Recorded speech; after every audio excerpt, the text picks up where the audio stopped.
Hey everyone, I am super excited about the latest cutting-edge warbond, which can only mean one thing. It's time to shake up our loadouts.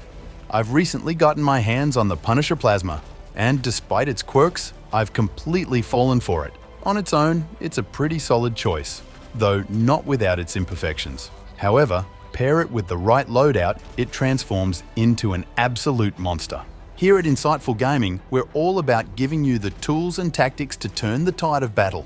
And today, we're diving deep into one of my current favorites, the 𝗕𝗘𝗖𝗢𝗠𝗘 Punisher Plasma. What makes this weapon even more thrilling is its ability to dispatch charges and devastators without the need for any offensive stratagems. As a standalone, it's more than capable.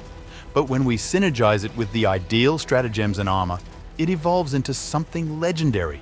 So, for those of you looking to elevate your game and spread democracy in the most awesome way possible, you've landed in the perfect spot.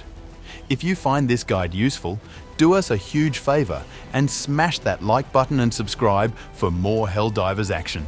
Let's aim for 1,000 likes in the first 24 hours. Without holding back any longer, let's dive into the action.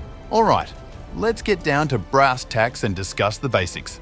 For those of you eyeing the Punisher Plasma, Step 1 involves unlocking the cutting-edge warbond. It's a bit of a splurge at 1,000 super credits, but if you've been on your game with missions or have been savvy in the super credits store, you're golden. Once you've got that warbond in your pocket, flip to the second page, and there it is.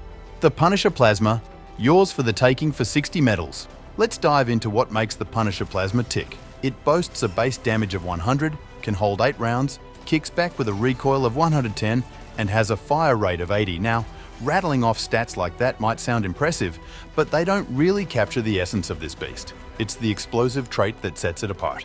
What's truly unique about the Punisher Plasma is its style, launching plasma balls that trace a gentle arc across the sky before erupting on impact.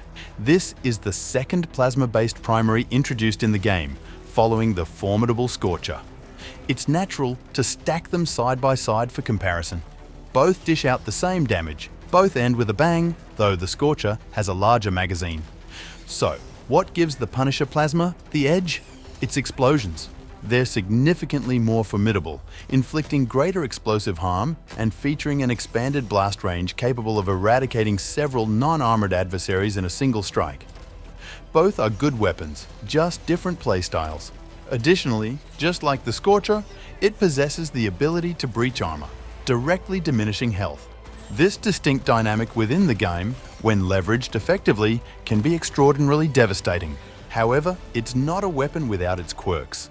With an 8-round magazine, you've got to make each shot count, especially since it can take a good 4-5 hits to down a medium armored foe. And let's not forget, this is a medium range weapon. Get too cozy with your target, and you're likely to catch the backlash of your own firepower. Adapting to its unique arc trajectory takes a bit of practice, especially for distant targets. But once you've got the hang of it, you'll find its precision and power unmatched. Just remember, when targets are getting to mid-range to melee range, you have to swap to your support stratagem and take them down. You should keep some distance between you and your enemies when using this loadout. Against the bugs, this weapon effortlessly dispatches scavengers or hunters with a single shot.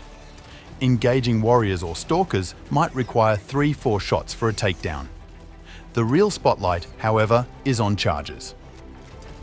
Landing 4-5 shots on their back will cause bleeding, immobilizing them until they succumb.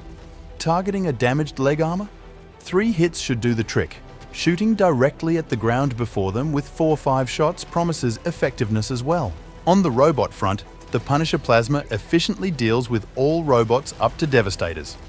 Shielded and rocket Devastators can be taken down with a few hits aimed at their glowing faces. Scouts fall with a couple of shots to their chest armor. For Hulks, tanks, and laser towers, targeting their vulnerable spots is key. Yet, for heavily armored foes among the robots, employing offensive stratagems might be more prudent. An interesting aspect to note is the blast radiuses grows with distance.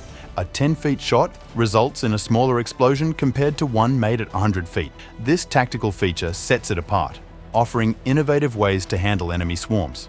It's essential to view the Punisher Plasma not just as a primary weapon, but as a secondary, akin to a grenade launcher.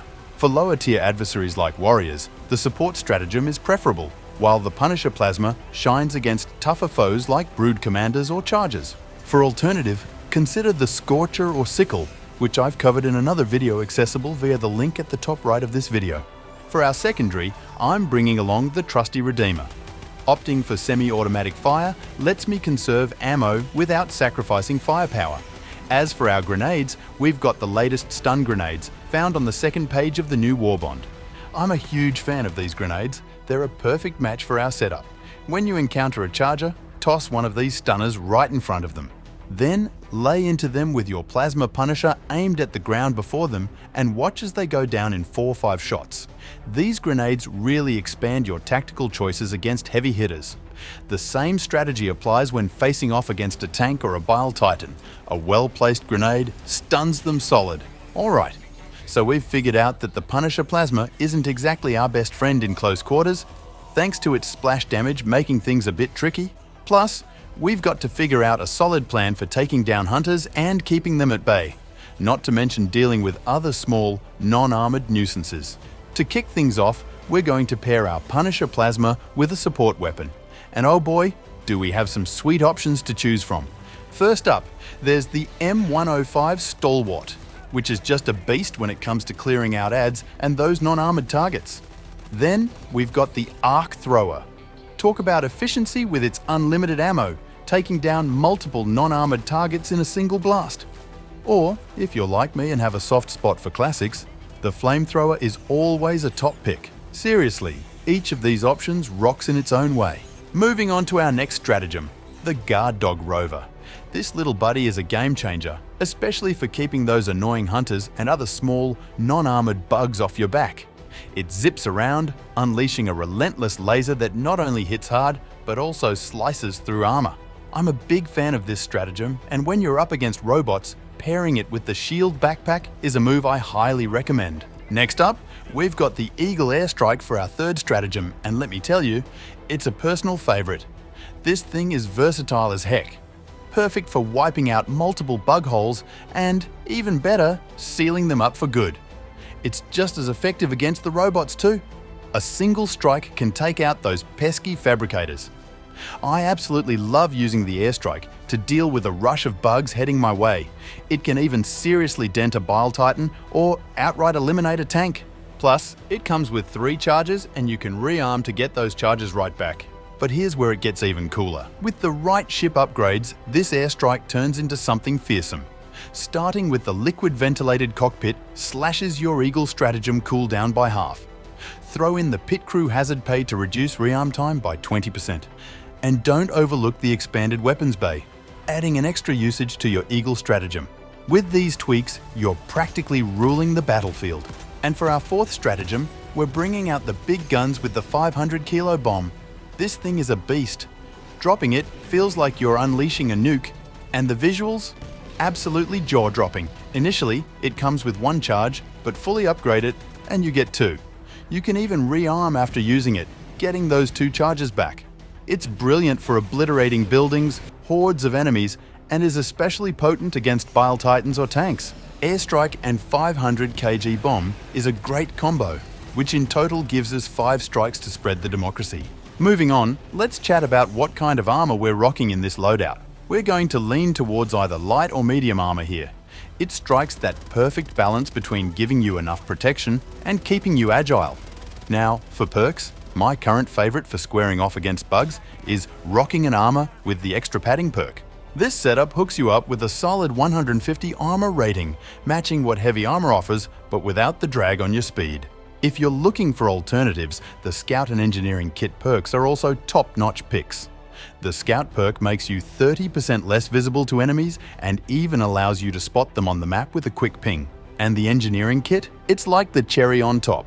giving you 2 extra grenades, which come in super handy for those missions focused on taking out bug nests. Alrighty folks, we're wrapping up today's video. I gotta say, I had a blast testing out this loadout, and honestly, the Punisher Plasma is a lot of fun to use and can be a powerhouse with the right setup. At the end of the day, you should play what you enjoy the most. I'm super curious to hear what you guys think about the Punisher Plasma, so hit up the comments and let me know. And if you found this video helpful or enjoyed it, smash that like button for me. Till we meet again, I hope you all have an awesome week ahead. Catch you in the next one.